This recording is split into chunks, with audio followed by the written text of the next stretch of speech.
Genesis 10 is where we get the language of the gate of heaven. Did you notice how Jacob said, this is the gate of heaven?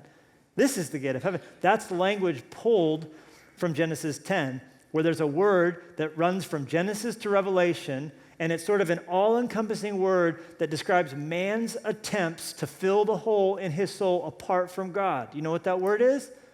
Babel. Babel. Babel, directly translated, means gate of heaven.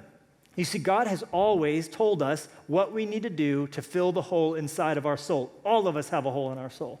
Doesn't matter how much money you get, experiences you have, there's always an emptiness. This is why Tom Brady's asked, which is your favorite Super Bowl ring? You know what he said? The next one.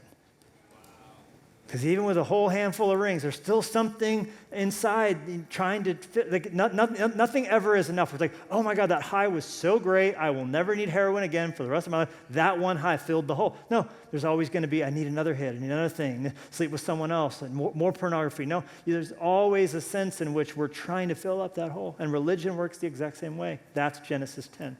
They're trying to build a ladder to heaven, a stairway to heaven at Babel. Let's see if we can get to heaven using our man-made means. And the materials of choice change from day to day, from culture to culture, from person to person. But this one thing does not. Our need for something transcendent to give us immortality, to help us to have peace, to help us to overcome our guilt, to give us a purpose, it is insatiable. And so we turn to Babel. Maybe I can get to heaven this way. Maybe I can get to heaven this way. And Jacob lived in a day when everyone thought, if I do this, if I sacrifice my child to the gods, if I give this blood sacrifice, if I do this, maybe God will be pleased with me.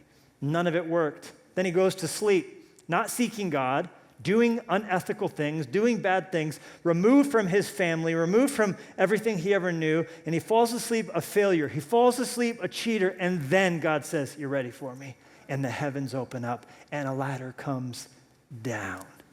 And Jacob sees the ladder with God at the top, inviting him to participate in heaven, inviting him to participate in wholeness, inviting him to walk in shalom, that sense of peace, that sense of wellness, that sense of promise, that sense of purpose, that sense of destiny, that sense of everything I've ever been looking for. That's what it was. This is, he says, the gate of heaven, not me getting up. It's God sending the ladder down. And friends, the ladder has a name, and his name is Jesus Christ. And he came to this world 2,000 years ago, accompanied by angels. And he came down so that you could go up. He came down so you could have the hole inside your soul filled. He came down to give you purpose. He came down to forgive your sins. And he is not waiting for you to get a few things in place. He's not waiting for you to get yourself together. You never need to feel like, I can't go to church, the roof would fall down on me, like people tell me sometimes when I invite them to come. I say, look, I get on the stage 40 weeks out of the year, and it's never fallen down on me, and I guarantee you, you're not a worse sinner than I am, but it's not about how good we are. It's about how good God is and what he did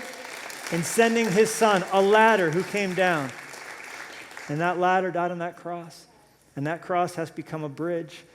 And through that bridge, we can get across the chasm so wide that no one can ever jump across it. And we can be reconnected to our Creator. We can wake up from the deadness of sins and be all of a sudden, see the world in a brand new way through the lens of salvation and forgiveness and purpose and mission.